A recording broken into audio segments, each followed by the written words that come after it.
샬롬, 반갑습니다. 오늘은 토요일, 이번 주 마지막 마가복음 3장의 말씀을 함께 묵상하고자 합니다. 오늘 말씀에도 여전히 예수님께서 자신의 사역들을 이어가시는 것을 볼 수가 있습니다.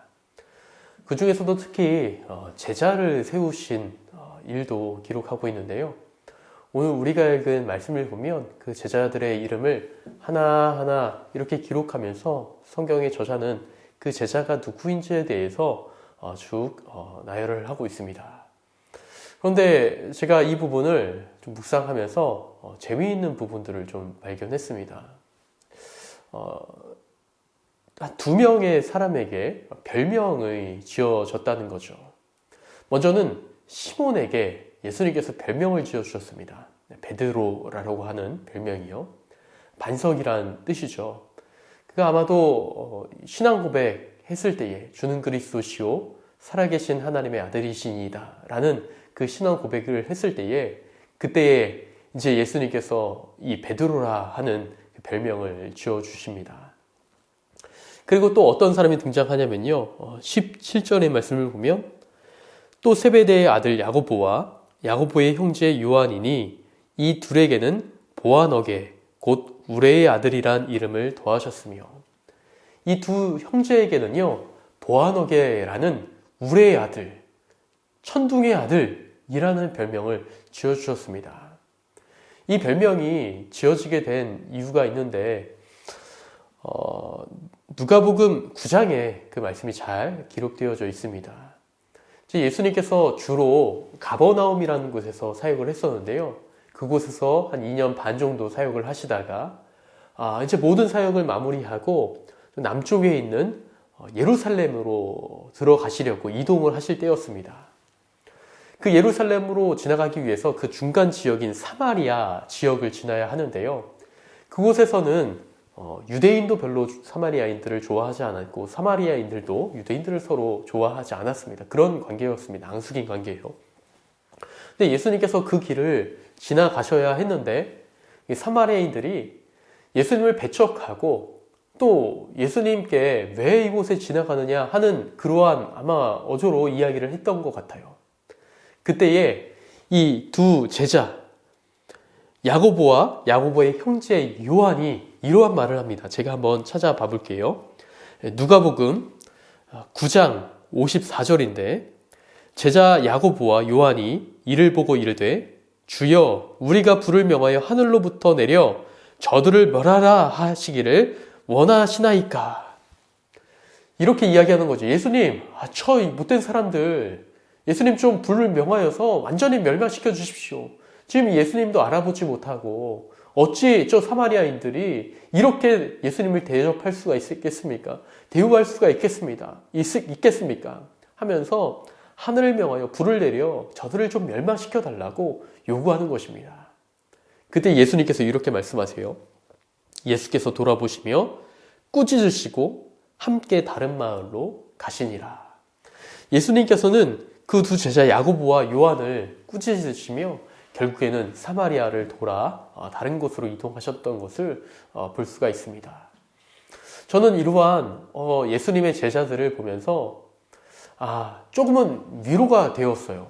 왜냐하면 이 시몬과 같이 굳건한 반석과 같은 신앙 고백을 하는 제자도 있었던 반면에 불과 같은 성격을 가졌던 제자들도 있었고 또 오늘 우리가 읽은 본문 19절의 말씀을 보면 예수님을 판 가룟 유다도 예수님의 제자로 받아들이시고 그들과 함께 생활을 하셨습니다. 여러 무리의 사람들이 예수님의 제자로 있었던 것이죠. 저도 사실 버럭 화를 내지는 않지만 또 예수님을 팔까 그런 마음이 있지만 사실 그 외에 다른 부족한 모습들이 참 많이 있는 사람입니다. 아마 이 화면을 보고 있는 성도님들도 남에게 말하지 못할 한두 가지의 참 약점을 가지고 있을 것입니다. 내가 이러한 마음을 가지고 이런 모습을 가지고 예수님의 제자라 말할 수 있을까? 그런데 예수님은요, 그러와는 상관없이 우리를 부르시고 오늘도 하나님의 그 아름다운 일들을 위해서 우리를 사용하길 원하신다는 것이죠. 예수님께서 다 부르셨어요. 시몬도 부르셨고 야고보와 요한도 부르셨고 시몬, 가롯, 유다도 하나님께서 부르셨습니다. 그렇게 하나님의 일들을 같이 하십니다. 예수님께서 마음이 어떠셨을까요? 아마 예수님 마음도 그리 편치는 않으셨을 거예요. 왜냐하면 요한복음의 겟세마네 동산에서의 예수님의 기도를 보면 제자들을 위해서 이렇게 기도하시거든요. 하나님, 제발 이 제자들 너무나 연약한 자입니다. 제발 좀 하나 되게 해주십시오. 그들이 나를 따른다는 이유 때문에, 세상에 속하여 있지 않는다는 이유 때문에 많은 사람들에게 여전히 핍박을 받을 것입니다. 그들에게 강한 힘을 주시고 넉넉하게 그 모든 사명을 감당할 수 있도록 하나님 도와주십시오 하고 예수님이 간절히 하나님 앞에 기도하는 모습을 요한복음에 등장하는 겟세마네 동산의 기도를 통하여 우리는 확인해 볼 수가 있습니다. 예수님도요, 이 제자들과 함께 지내며 때로는 그 마음의 편안함이 있지 않으셨을 수도 있었을 것입니다. 그런데 예수님은 그들을 늘 데리고 다니시며 하나 될 수 있도록, 그들이 주 안에서 아름다운 그 제자로서의 사명을 감당할 수 있도록 예수님은 끊임없이 인내하시고 참으시고 그들을 가르치시면서 바른 제자의 길로 인도하셨습니다. 저는 먼저 우리 자신이 하나님 앞에 그러한 존재이라는 것을 깨닫고 겸손하게 하나님 앞에 나아가야 된다는 것 한 가지와, 또 다른 두 번째는 혹 우리와 함께하고 있는 어떤 공동체 속에 내 마음에 들지 않는, 또 내 수준에 차지 않은 어떤 사람이 있다 할지라도 우리 주님께서 원하시는 것은 함께 가는 것, 그 믿음의 길을 함께 걸어가는 것, 일들이 빨리 처리되어지는 것보다 우리 담임 목사님께서 늘 말씀하셨죠.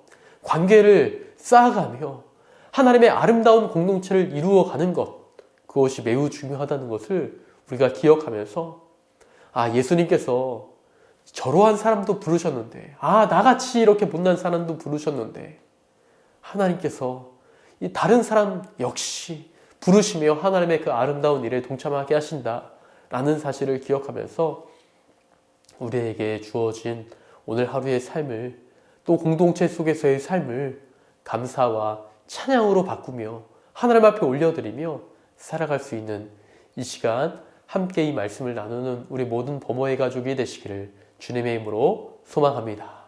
잠시 기도하겠습니다. 하나님 아버지, 우리를 부르신 주님의 크신 뜻이 있는 줄 압니다. 우리는 부족하지만, 연약하지만 하나님의 그 크신 은혜 아래 우리를 부르셨사오니 주님의 뜻대로 우리를 사용하여 주옵소서. 우리 구주 예수 그리스도의 이름으로 기도드리옵나이다. 아멘. 오늘 하루도 주 안에서 평안하시길 소망합니다. 샬롬.